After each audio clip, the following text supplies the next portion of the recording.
Known as the philosopher's historian, Diogenes Laertius preserved much of the wisdom and ideas of ancient Western civilization. Combining historical facts with comical anecdotes, avoiding speculation or projecting his own opinions and theories, without his book, truly little would have survived the Dark Ages. Diogenes Laertius' first book, The Seven Sages, Thales and Solon. After the introduction, Diogenes begins recounting what he can of the seven sages of antiquity. Remember that these men lived at the end of a dark age. There are almost no surviving writings from their time. As such, they are a hybrid of myth and reality, of fantasy and history. As a young man, Thales of Miletus was a politician. He is famed for convincing the government of Miletus to avoid an alliance with Croesus. You will remember from Herodotus that Croesus was the greedy king that was humbled by Cyrus, the founder of the Persian Empire. As for philosophy, let me quote, "He seems by some accounts to have been the first to study astronomy, the first to predict eclipses of the sun, and to fix the solstices." He also studied magnets, attributing them the same substance or power that seemingly allows animals and humans to move. He also did some geometry, being the first to inscribe a right-angled triangle in a circle. Remember, it is said that he is the teacher of the first philosopher as his student, Anaximander, challenged him and therefore began the critical process that is philosophy. I found entertaining how Diogenes includes the nearly mythology of how Thales became rich by predicting a good season for olives. In the story, Thales rented beforehand all the oil mills and thus temporarily monopolized the production of olives.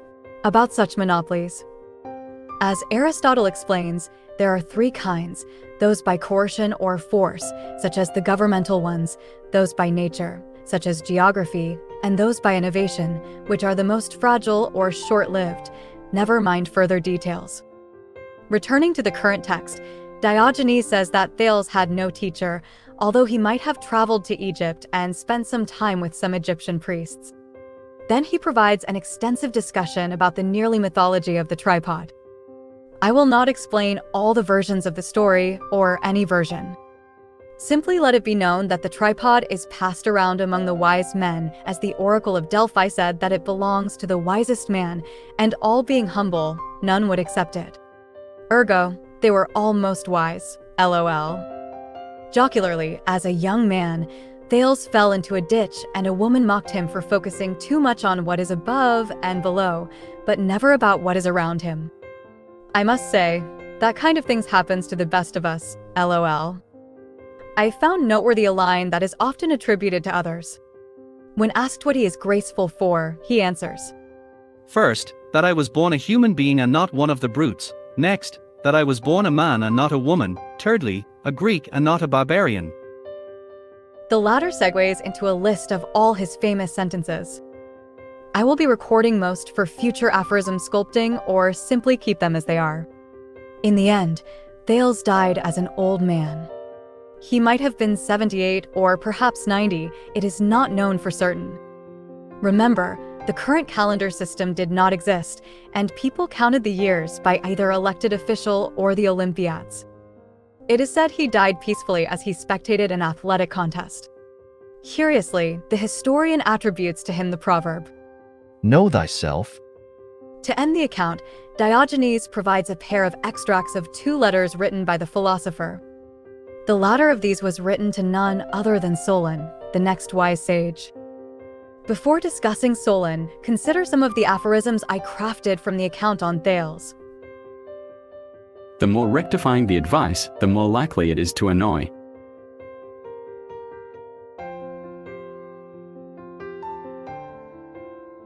The mind is the swiftest, for it may know what will occur even before it has begun.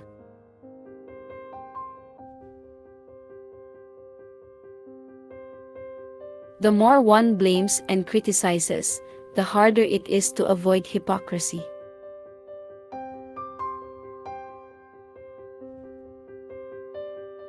Diogenes starts by mentioning that Solon was born in Salamis.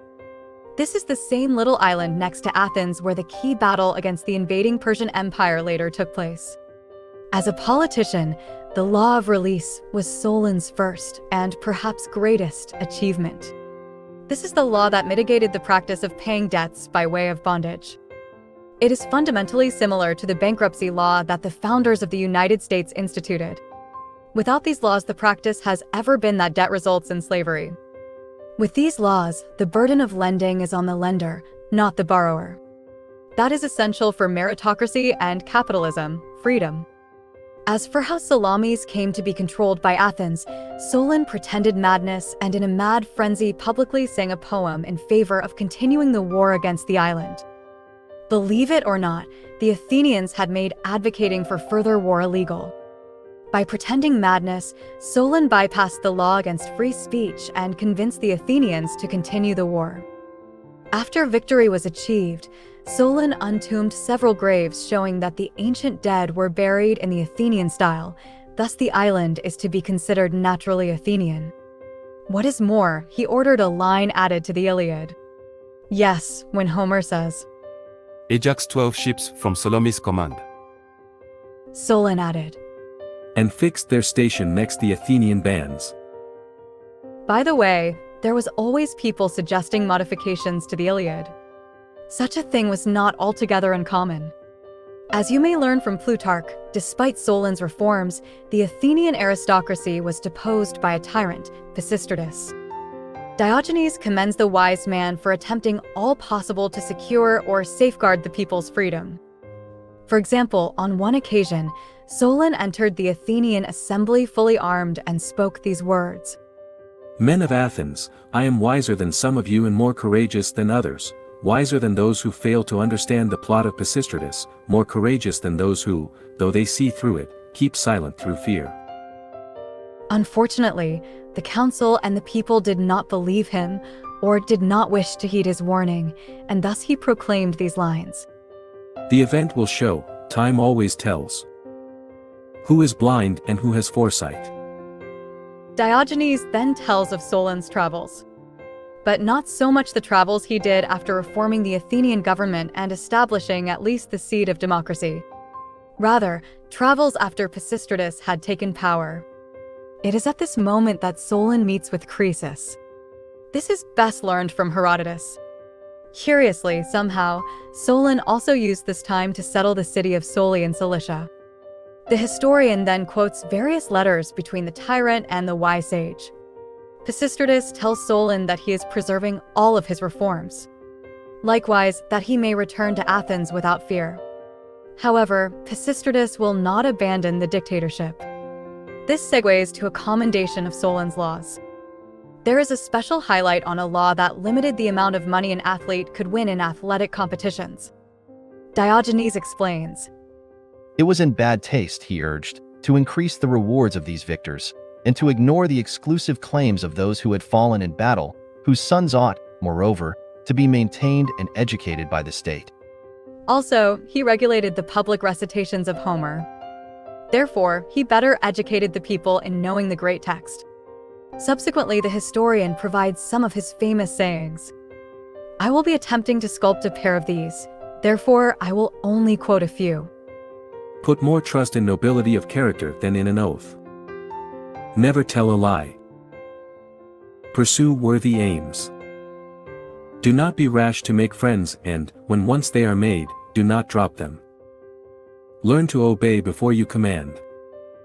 In giving advice, seek to help, not to please, your friend. Be led by reason. Shun evil company.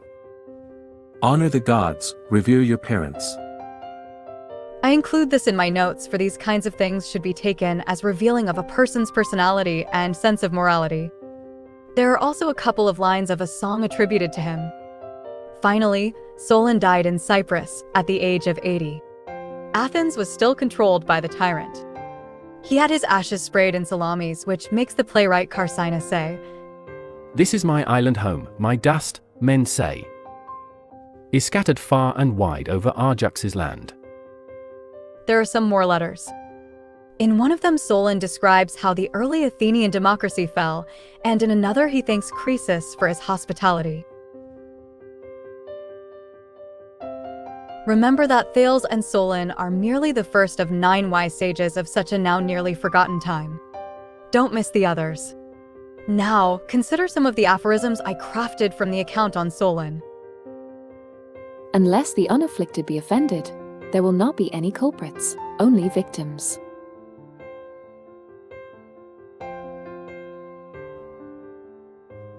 For a nation, an opponent without an equity within are more important than religion and legislation.